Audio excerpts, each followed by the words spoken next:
तो आज हम किसके बारे में देखेंगे, आर्मीनियस थ्योरी। ठीक है, आर्मीनियस एक वैज्ञानिक या साइंटिस्ट थे। ठीक है, उन्होंने केमिकल काइनेटिक्स मतलब कोई भी केमिकल रिएक्शन जब हो रही है तो उसका रेट कैसे चेंज होगा, कब बढ़ेगा या कब घटेगा, ठीक है, उसको समझाने के लिए एक थ्योरी दिए थे कि कोई भी जो केमिकल रिएक्शन है मतलब कितनी मात्रा में बढ़ेगा, उसका स्पीड क्या होगा, ठीक है, उसको समझाने के लिए एक थ्योरी दिए। तो उनका जनरली थ्योरी किस पे बेस्ड था, टेम्परेचर। किस पे बेस्ड था, टेम्परेचर। ठीक है, और हम सबको पता है कि टेम्परेचर बढ़ाने पे केमिकल रिएक्शन की रेट क्या हो जाती है, बढ़ जाती है। ये तो सबको पता है। जो रेट कांस्टेंट है या जो केमिकल रिएक्शन का जो रेट या गति है टेम्परेचर बढ़ाने से क्या हो जाती है, बढ़ जाती है।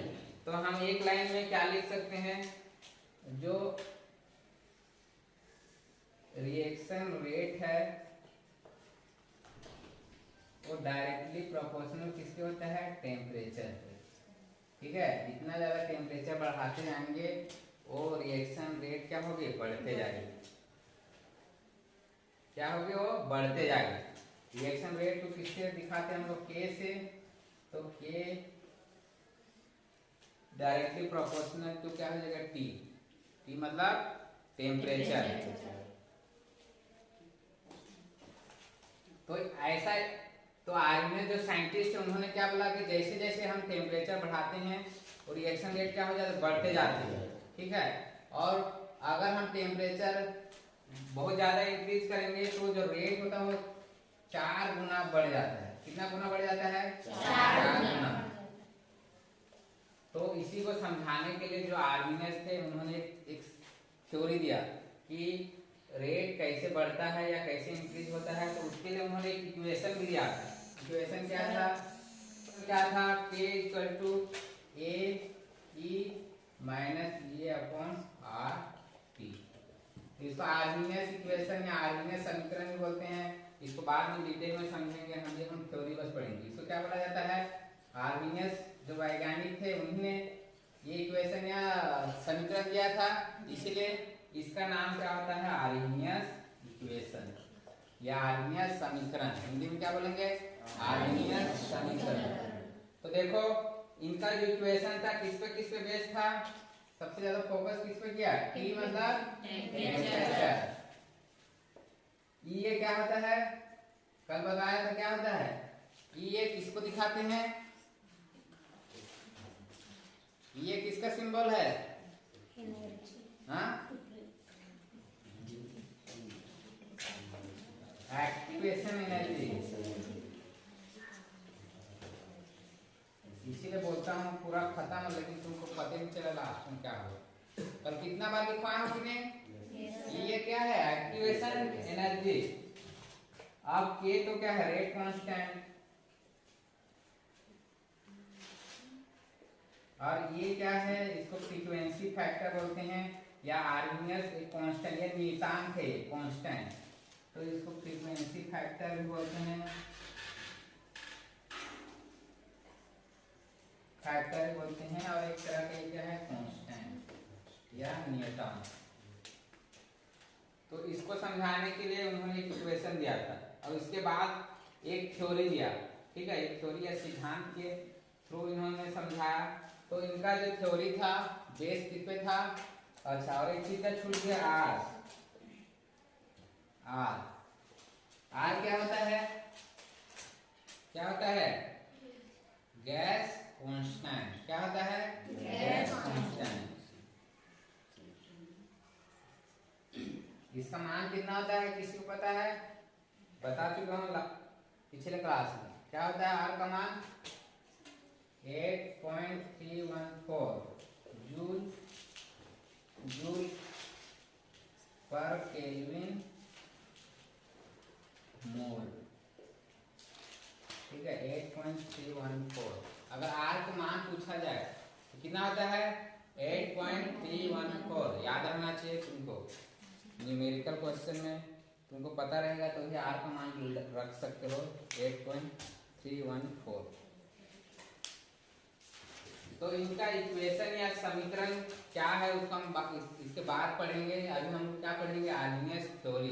बस इतना बता दिया कि उन्होंने थ्योरी किसके बेसिस पे दिया था, अपने समीकरण या इक्वेशन के बेसिस पे, ठीक है, कि कैसे एक्टिवेशन एनर्जी चेंज होगी, कैसे उसका टेम्परेचर बढ़ाने से या घटाने से रेट पे क्या इफेक्ट पड़ेगा, ठीक है। तो ये उनका इक्वेशन था, इसको हम बाद में पढ़ेंगे। तो अभी पहले आर्मीनियस थ्योरी देखते हैं। तो आर्मीनियस थ्योरी ये क्या है, फ्रीक्वेंसी फैक्टर या एक तरह का कांस्टेंट नियतांक। फ्रीक्वेंसी मतलब आवृत्ति कारक।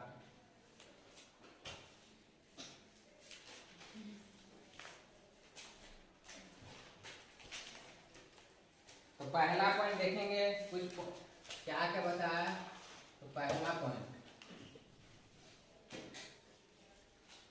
ठीक है, तो आर्मीनियस जो साइंटिस्ट है उन्होंने क्या बोला कि केमिकल रिएक्शन कब होगा।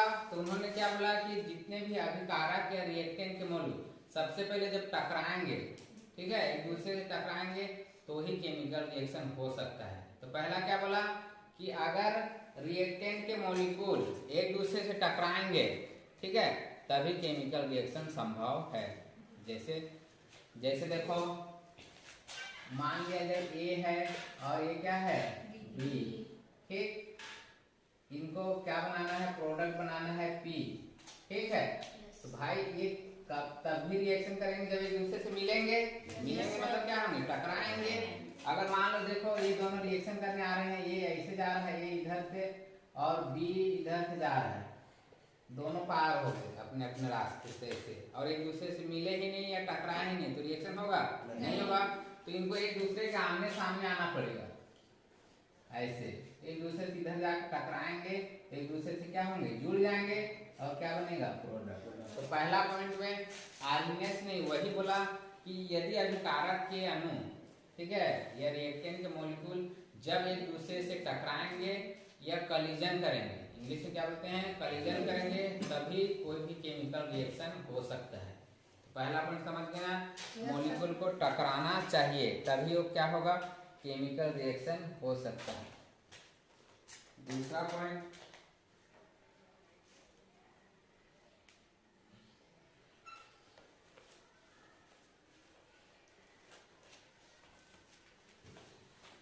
ठीक है, सेकेंड पॉइंट उन्होंने क्या बोला कि वही मॉलिक्यूल टकरा सकता है, ठीक है, सभी के सभी तो नहीं टकरा सकते, वही मॉलिक्यूल टकराएगा जिसकी एनर्जी क्या होगी, ज्यादा।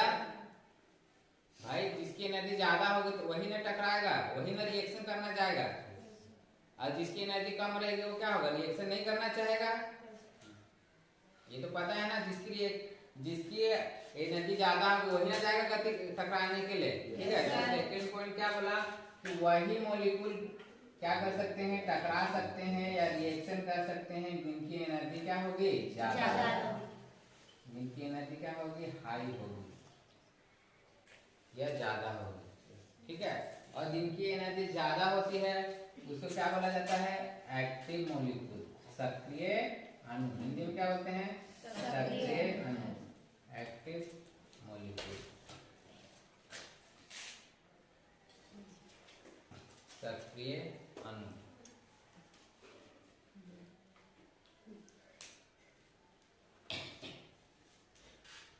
ठीक है, सक्रिय अणु। जैसे देखो, जैसे अगर कहीं भेजना है, कुछ कंपटीशन के लिए भेजना है या कहीं भेजना है, ठीक है, किसी कंपटीशन में भेजना है, या मान लो कहीं कुछ प्रोग्राम हो रहा है या कुछ हो रहा है, ठीक, मान लो बिलासपुर भेजना है, ठीक है। yes, sir. तो किसको भेजेंगे, तुम्हारे क्लास से भेजना है तो किसको भेजेंगे बताओ, जो ज्यादा होशियार या ज्यादा एक्टिव रहता है उसी को ना भेजेंगे, जो एकदम निठल्ला रहता है कुछ उसको तो नहीं भेजेंगे, क्योंकि वो उसी को भेजेंगे जो एक्टिव रहेगा, तो वहीं वहां जाके वो अच्छा प्रोडक्ट देगा, मतलब अच्छा रिजल्ट देगा। नहीं तो ऐसी जो चुपचाप यहाँ कुछ नहीं बोलता है, एकदम निरस्त है, उसको भेजेंगे तो वहाँ क्या करेगा, वहाँ करेगा कुछ नहीं करेगा, तो रिजल्ट भी नहीं बना सकता, ठीक है। इसलिए सेकंड पॉइंट बोल रहा है कि वही मॉलिक्यूल प्रोडक्ट बना सकता है जिसकी एनर्जी ज़्यादा हो, और जिसकी एनर्जी ज़्यादा होती है उसको क्या बोला जाता है, एक्टिव मॉलिक्यूल। तो ऐसे सोच सोच के दिमाग लगा लगा के पढ़ना है, तो तुमको याद करने की बिल्कुल ज़रूरत नहीं है। जैसे तुमको बनाना प्रोडक्ट बनाना है तो कौन सा रिएक्टिव प्रोडक्ट बना सकता है, कौन सा बना सकता है, जैसे में पहला तो टकराना चाहिए, और कौन टकराएगा, जिसकी एनर्जी ज़्यादा है, और जिसकी एनर्जी ज़्यादा रहती है तो क्या बोलते हैं, एक्टिव। तो 2 पॉइंट तुमको याद हो गया। अब तीसरा पॉइंट में आर्गेनियस में क्या बोला कि जो एक्टिव मॉलिक्यूल होते हैं, ठीक है, एक्टिव मॉलिक्यूल होते हैं जब वो टकराते हैं, ठीक है, ये पॉइंट याद रखना कि जब एक्टिव मॉलिक्यूल होते हैं तो टकराते हैं तो एक तरह का एक्टिवेटेड कॉम्प्लेक्स बना लेते हैं। क्या बना लेते हैं, एक्टिवेटेड कॉम्प्लेक्स। मतलब जैसे हम पढ़ रहे थे उत्प्रेरक या कैटलिस्ट पढ़ रहे थे, तो एक बीच में क्या बन रहा था, एक माध्यमिक उत्पाद बन रहा था, उसके बाद क्या बन रहा था, प्रोडक्ट। जैसे हम पढ़ रहे थे A+B जब रिएक्शन किए तो सबसे पहले ये क्या किए, इंटरमीडिएट बनाए या माध्यमिक उत्पाद, इसके बाद ये क्या बन जाता है, प्रोडक्ट। तो वैसे ही जब एक्टिव मॉलिक्यूल जब रिएक्शन करते हैं तो सबसे पहले क्या बनाते हैं, एक्टिवेटेड कॉम्प्लेक्स, मतलब एक माध्यमिक उत्पाद बनाए, ठीक है।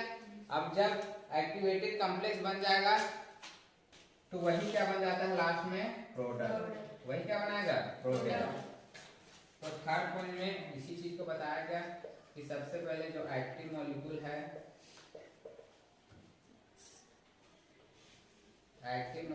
है वो आपस में टकराकर एक एक्टिवेटेड कॉम्प्लेक्स बनाएंगे, और वही एक्टिवेटेड कॉम्प्लेक्स बाद में किसमें चेंज आएगा, प्रोडक्ट। ठीक है, मतलब क्या बोला आर्गेनियस ने कि अगर कोई मॉलिक्यूल को प्रोडक्ट बनाना है तो उसको क्या बनाना पड़ेगा, एक्टिवेटेड कॉम्प्लेक्स।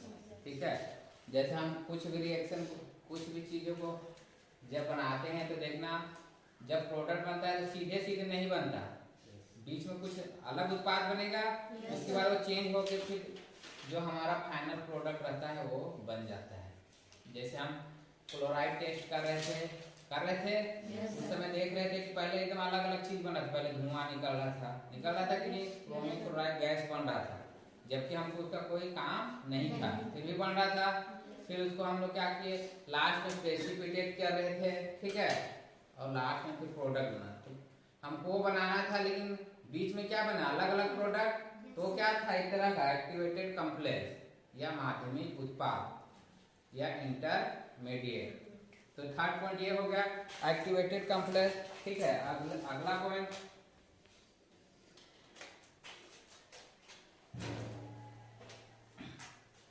अगला पॉइंट ये बोला गया कि जो एक्टिव मॉलिक्यूल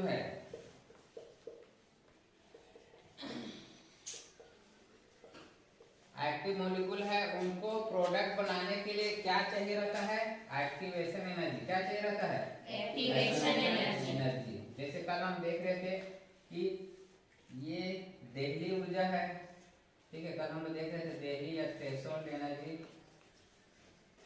एनर्जी। तो जैसे ये रिएक्टेंट है, ये दो रिएक्टेंट है, इसको इधर प्रोडक्ट बनाना है तो उसको कितना एनर्जी कौन सी चाहिए, थ्रेशोल्ड एनर्जी बनाना पड़ेगा, मिनिमम ऊर्जा बनाना पड़ेगा, तभी ये क्या बना सकता है, प्रोडक्ट। तो अब इसकी एनर्जी कम है, ठीक है, जैसे हम देखे थे थ्रेशोल्ड एनर्जी मान कल देखे थे हम लोग 50 है, और इसकी एनर्जी स्टार्टिंग में कितनी है, 20। लेकिन ये इसको प्रोडक्ट बनाना है तो इसकी कितनी होनी चाहिए, 50, लेकिन इसके तो 20 ही है, मतलब इसको कितना चाहिए, 30। तो 30 एनर्जी किसके रूप में लेगा, ये एक्टिवेशन एनर्जी। ठीक है, ताकि ये क्या हो सके, 50 हो सके और प्रोडक्ट बना सके। तो इसीलिए बोला गया, आर्गेनियस ने बोला कि अगर कोई एक्टिव मॉलिक्यूल है तो उसको जब प्रोडक्ट बनाना है, ठीक है, और उसकी एनर्जी अगर कम है तो उसको क्या दिया जाता है, एक्टिवेशन एनर्जी दिया जाता है। नाम ही से क्लियर है, एक्टिवेशन एनर्जी मतलब उसको एक्टिव करने के लिए क्या किया जाता है, एनर्जी दिया जाता है। जैसे देखो तुम ही लोगों को शुरू से डांट पड़ते रहता है, पढ़ता है कि नहीं? मैंने शुरू से ही डांटा ही तुम्हारे बच्चे को, डांटा हूँ कि नहीं? Yes sir. क्यों डांटे हैं? मजा, हाँ, तुमको एक्टिव करने के लिए, तुमको एक्टिव करने के लिए डांटा जाता है ताकि थोड़े से तो एक्टिव हो जाओ, थोड़ा सा पढ़ना शुरू कर दो। तो शुरू में तो निठल्ले थे या जैसे थे, अभी भी निठल्ले हो बहुत लोग, तो तुमको डांटा क्यों जा रहा है? ताकि तुमको एनर्जी दे रहे हैं हम, एनर्जी। भाई थोड़ा सा अपना एनर्जी बढ़ाओ, थोड़ा सा पढ़ो लिखो, तुमको एक्टिव किया जा रहा है। तो वैसी कोई मॉलिक्यूल अगर काम है तो रिएक्शन नहीं करना चाहेगा। जैसे तुम कभी देखना, अपने पीछे का सोचना, पढ़ने का जब मन नहीं करता रहता है, और कई बार जैसे तुमको लगता है कि नहीं, लेकिन जब कभी ऐसा कुछ, कई बार हमको भी या किसी को पढ़ने का मन नहीं करता, लेकिन अगर कोई सर बोल देता है, थोड़ा सा मोटिवेट करते हैं या कुछ ऐसे बात बताते हैं, तो एकाएक एनर्जी बढ़ जाता है। कहीं होता है कि तुम लोग सर? Yes sir. अब से मैं अच्छे से पढ़ूंगा या पढ़ूंगी, बात सुन के लग जाता है, एकाएक एनर्जी क्या हो जाता है? बढ़ जाता है, और हम फिर प्रोडक्ट बनाने के लिए तैयार हो जाते हैं, मतलब पढ़ने के लिए क्या हो जाते हैं? तैयार हो जाते हैं। तो वैसी मॉलिक्यूल की एनर्जी कम थी, ठीक है, तो ये प्रोडक्ट बनाना नहीं चाह रहे हैं, लेकिन हम अगर इनको एनर्जी बढ़ा रहे हैं मतलब क्या कर रहे हैं? इसको एक्टिवेट कर रहे हैं, एक्टिवेशन एनर्जी दे रहे हैं, तो ये क्या हो जाएगा? फिर प्रोडक्ट बना लो, समझे? ये कौन सा पॉइंट था? चौथा पॉइंट। और अगला पॉइंट,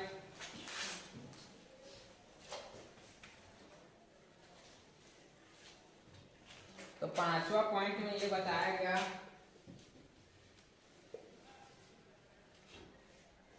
कि कोई भी जो केमिकल रिएक्शन है, ठीक है, केमिकल रिएक्शन का जो रेट होगा,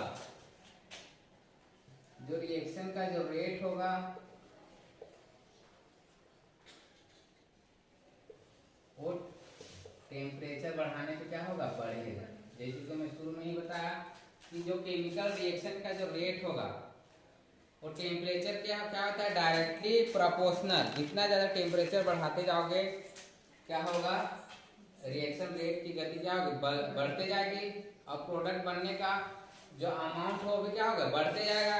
जैसे कल एग्जांपल दे रहा था, अगर हमको चाय बनाना है या खाना बनाना है, जैसे तुम देखते होगे कि अगर जब हमारे पास बहुत सारा टाइम रहता है तो आराम से धीरे धीरे बनाते हैं, क्योंकि धीरे में क्या होता है? अच्छा टेस्ट आता है कि नहीं? अगर जल्दी से एकदम ज़्यादा वो कर दोगे, तेज करोगे, तो भले जल्दी बन जाता है लेकिन टेस्ट उतना अच्छा नहीं आता। तो वही है, अगर तुम टेम्परेचर बढ़ाओगे तो गति क्या होती जाती है? बढ़ते जाती है, ठीक है। रिएक्शन रेट की क्या गति क्या होगी? बढ़ते जाएगी। अगला पॉइंट, छठवां पॉइंट, ठीक है,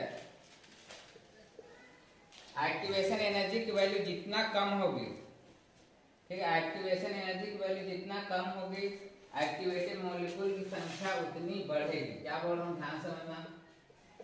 एक्टिवेशन एनर्जी की जो वैल्यू होगी, ठीक है, जितना कम होगा, एक्टिवेशन एनर्जी की वैल्यू कम होगा,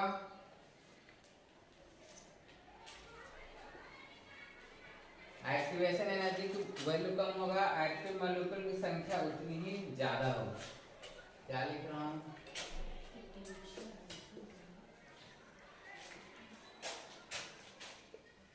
एक्टिव मॉलिक्यूल, ये क्या होता है? इसके इनवर्सली प्रोपोर्शनल।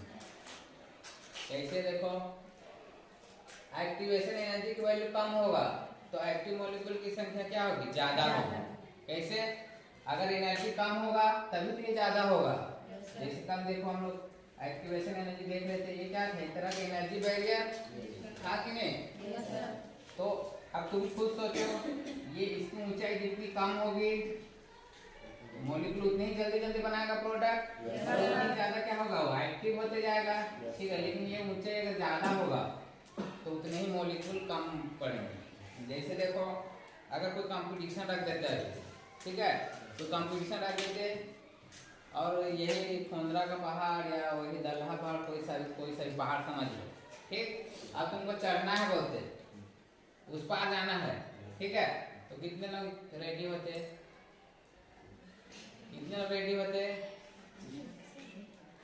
जो ज्यादा हिम्मती रहता है या जिसकी एनर्जी ज्यादा है या जो चल पाता है वही रेडी होते।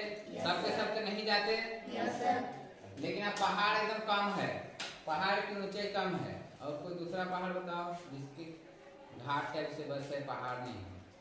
ठीक है, अब कोई छोटा पहाड़ है जिसकी ऊंचाई ज्यादा नहीं है, इसी छोटा सा घाट टाइप से, अब उसमें सबको जाने बोलते तो सबके सब चल जाते जाते कि नहीं? क्योंकि उसमें हमको ज्यादा मेहनत नहीं करना पड़ता, ज्यादा एनर्जी लगाना नहीं पड़ता। तो इसीलिए बोल रहा है कि अगर एक्टिवेशन एनर्जी की वैल्यू कम होगी, जैसे घाट कम होगा तो उतने ही ज्यादा मॉलिक्यूल ज्यादा बनेंगे। जैसे मैं बोला अगर घाट कम होगा तो सब के सब जाने के लिए रेडी हो जाएंगे, होंगे कि नहीं? लेकिन अगर अभी सीधे पहाड़ पे अगर ऊंचा है और बोलेंगे चढ़ने, जैसे देखो तुम माउंट एवरेस्ट में सबसे पहले कौन चढ़ा था? इंडिया का कौन चढ़ा था? देखो ये जो जितनी भी घाटी हम पढ़ते हैं, माउंट एवरेस्ट या उधर देखोगे तो सब के सब चढ़ नहीं पाए आज तक। जो बहुत हिम्मती है और जिनकी एनर्जी बहुत ज्यादा है वही चढ़ पाए। लेकिन अगर मान लो वही घाटी, ये छोटा मोटा घाटी पे सब के सब चढ़ गए हैं, किसी का नाम नहीं लिखाता है। लेकिन जो उतने ऊंचे घाटी में चढ़ता है उसको उसका नाम लिखाता है कि नहीं? स्पेशल, वो एकदम स्पेशल कैंडिडेट हो जाते हैं।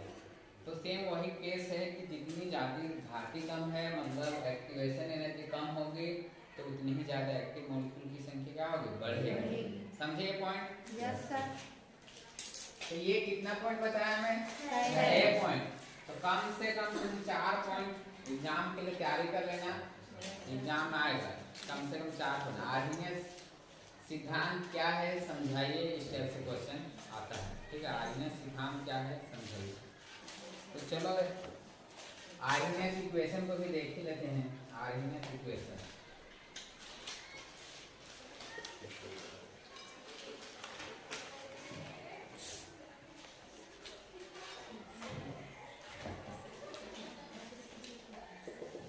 आर्हीनियस इक्वेशन या आर्हीनियस समीकरण। तो अभी मैं इससे पहले बताया था कि आर्हीनियस जो साइंटिस्ट थे उन्होंने टेम्परेचर, गैस कांस्टेंट, ठीक है, और एक्टिव मॉलिक्यूल को समझाने के लिए इक्वेशन दिए थे। वो क्या था? ये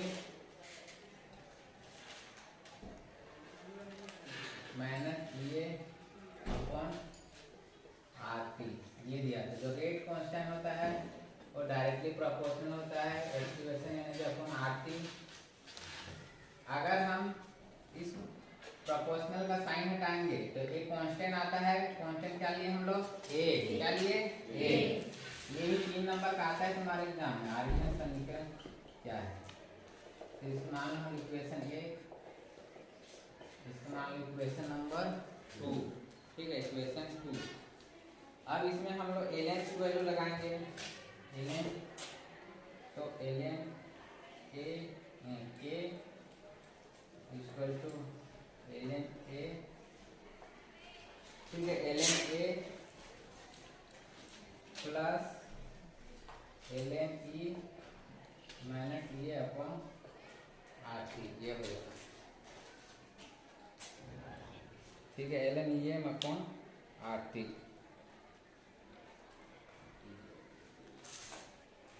अब इसको आगे क्या लिख सकते हैं? ln k equal to ln a और ln e की वैल्यू कितना होता है? a। कितना होता है? a। ठीक है, इसी लिखो तो क्या लिख सकते हैं? माइनस ये अपॉन ये अपॉन आरटी। तो ये हो गया इक्वेशन नंबर 1 2। क्या मान लो इक्वेशन नंबर 3। ठीक है, इक्वेशन नंबर 3। अब मैथ या गणित पढ़े हो तो ये बताओ कि अगर किसी को ln हटाना है तो लोग लगाते हैं, पढ़े कि नहीं? लोग लगाते हैं। तो जब भी लोग लगाया जाता है तो किससे गुना किया जाता है? 2.303 log a इक्वल टू हो जाएगा 2.303 log a। ठीक है, log a माइनस ये अपॉन आरटी। क्या किए, कुछ नहीं किए, एलएन को हटाए तो क्या ला रहे हैं हम लोग लॉग।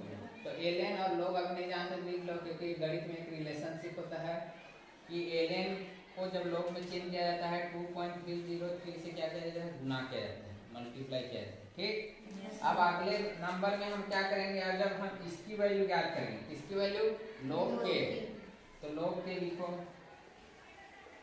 तो ये गुना था, इधर जाके क्या हो जाएगा, बटे होगा, तो ये और ये क्या हो जाएगा, कैंसिल, तो क्या बचेगा, लॉग ए माइनस ये अपॉन 2.303 आर टी। तो इसको हम ऐसे लिख सकते हैं आर एक बटे टी। इसको मान लो इक्वेशन नंबर 4, इक्वेशन नंबर 4, ये है इसका मेन इक्वेशन। ये समझ में आया कि नहीं, इसको देखो बताओ।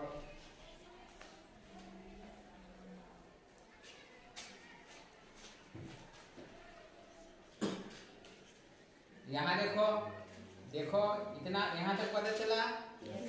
अब इसके बाद क्या किया, हम इसकी वैल्यू निकाल रहे हैं, तो इसको बस लिखे, तो ये बराबर की इधर जाएगा, इधर गुना है तो क्या हो जाएगा, बटे। तो देखो मान लो यहाँ पे बटे में आ जाता है, ठीक है, यहाँ बटे में आया, अब यहाँ पर बटे में आया, ये तो ऊपर नीचे कैंसिल, इसलिए देखो यहाँ लोग ये बस लिखे हैं, लेकिन यहाँ पे तो बटे है, इसलिए देखो ये नीचे आ गया यहाँ, और एक तीन का लिख दिए हम लोग, एक बटे तीन, समझे। ये इक्वेशन को तो ये याद रखना, ये है आर्मीनियस का लॉग में वैल्यू क्या होता है, log k equal to log a minus ये अपॉन 2.303 आर 1/t।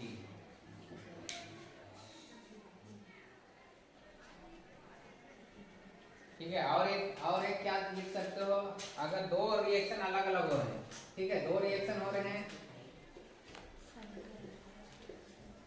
दो तरह का केमिकल रिएक्शन हो रहे हैं, तो दोनों का रेट कांस्टेंट अलग अलग आएगा। एक को क्या लिखेंगे हम लोग K1 और एक को क्या लिखेंगे K2। दोनों के लिए टेम्परेचर भी अलग अलग होगा, एक का टेम्परेचर क्या होगा T1, तो दूसरे का टेम्परेचर क्या होगा T2। ठीक है, तो इसके लिए हम लोग क्या लिख सकते हैं, उसका समीकरण याद रखना, कंपटीशन एग्जाम में पूछता है, तो क्या लिखेंगे हम लोग K2 अपॉन K1, ठीक है, K2 अपॉन K1 ये upon 2.303 are P2 minus P1 P2।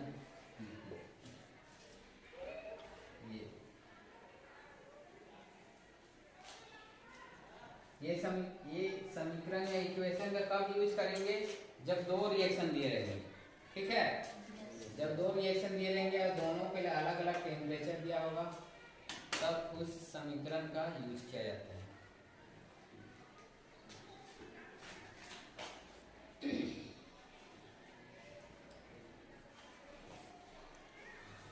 अब फिजिक्स पढ़ते हो ना, और ग्राफ खींचने आता है कि नहीं, हाँ, तो चलो ग्राफ खींच के बताओ फिर, ग्राफ किसके किसके बीच खींचना, हाँ, ये वाले समीकरण का ग्राफ खींचो। ग्राफ कैसे बनेगा, ग्राफ खींचने के लिए किससे कंपेयर करते हैं, y equal to mx plus क्या होता है, अभी खींचते हैं बोलो, बताने दो, mx प्लस क्या होता है c। तो इस समीकरण, ये लीनियर इक्वेशन होता है, सरल रेखा समीकरण, इससे इसकी क्या करना है, हम लोग तुलना करना है, उसके बेसिस पे क्या करना है, हमको ग्राफ खींचना है। तो देखो y की जगह क्या होगा, log के, y की जगह क्या होगा, y की जगह क्या मान है, log के, ठीक है, इसके बाद mx, तो ये हो जाएगा mx, ठीक है, mx, तो m की वैल्यू क्या हो जाएगा, ये m की वैल्यू क्या होगा माइनस ये अपॉन 2.303 r, और x का वैल्यू कितना हो जाएगा, 1/t, क्या हो जाएगा t, और c का मान क्या होगा क्या होगा log a। तो पहले हम इस इक्वेशन से क्या कर दिए, तुलना कर दिए। ये समझ में आया कि नहीं? Yes sir. हाँ, अब हम ग्राफ खींचेंगे।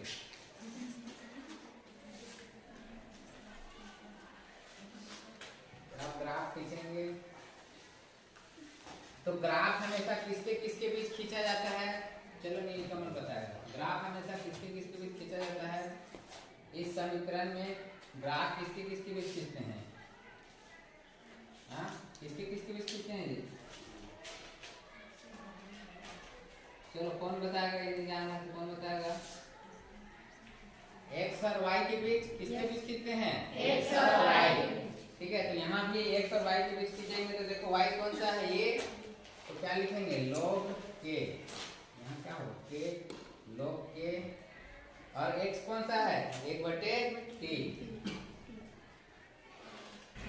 और m को क्या बोलते हैं जी हम लोग? क्या बोलते हैं? स्लोप या ढाल। क्या बोलते हैं? स्लोप या ढाल। तो देखो स्लोप या ढाल किसमें दिया है? माइनस। ठीक है, और ये log mx प्लस c है। ठीक है, तो ये c log a की वैल्यू क्या होगा? पहले तो बढ़ेगा, बढ़ेगा कि नहीं? yes, उसके बाद ये माइनस दिया है, मतलब क्या होगा? कम होते जाएगा। वैल्यू क्या होगा? कम होते जाएगा। तो इसका ग्राफ ऐसे बनेगा, ऐसे। ठीक है, ये स्लोप है, ढाल है, और ढाल का मान क्या है? माइनस ये अपॉन 2.303 r। ये है आर्मीनियस समीकरण का ग्राफ। तो तुम्हारे एग्जाम में आता है आर्मीनियस समीकरण क्या है? आर्मीनियस समीकरण का ग्राफ खींचिए। तो आर्मीनियस समीकरण वाला तुम्हारे दिमाग में आना चाहिए k equal to a e minus a upon R T. ठीक है, बस तुमको समीकरण लिखना है। उसके बाद देखो ln की वैल्यू लिख देना उसी में। तुमको आर्मीनियस समीकरण बस दिख रहा है, गणित का इतना ज्यादा 3-4 स्टेप कुछ नहीं है। सबसे पहले आर्मीनियस इक्वेशन लिखिए k equal to a minus a upon R T. दूसरा ln की वैल्यू रख दिए। अब थर्ड में ln की वैल्यू हटाने के लिए किससे गुना किए? 2.303 से। हो गया, ये समीकरण मिल गया, मेन समीकरण। यहाँ तक भी लिखोगे तो नंबर मिल जाएगा, लेकिन जो चाहता है इसको भी लिख लेना। यहाँ तक भी लिखोगे तो सफिशिएंट है, कोई चाहता है तो इसको भी लिख लेना। उसके बाद लास्ट में क्या खींचना? ग्राफ। ठीक है, तो ग्राफ हमेशा y और x के बीच खींचते हैं। तो y क्या हो गया? log k, और x क्या हो गया? 1/t। तो ऐसे ग्राफ क्या होता है? ऊपर से नीचे आता है। समझ गए? तो आज दो चीज पढ़े, एक आर्मीनियस थ्योरी और एक आर्मीनियस समीकरण। तो दोनों ही इम्पोर्टेंट है और एग्जाम में आने वाले हैं, और उसको अच्छे से घर जाके अच्छे से नोट बना लेना, क्योंकि आगे अगर तुम कॉलेज पढ़ोगे, ठीक है, पहले बता दो, आगे अगर कॉलेज पढ़ोगे तो तुमको कॉलेज में भी ये है आर्मीनियस समीकरण और आर्मीनियस थ्योरी, तो वहाँ भी काम आएगा, इसलिए अच्छे से पढ़ो। ठीक है, चलो।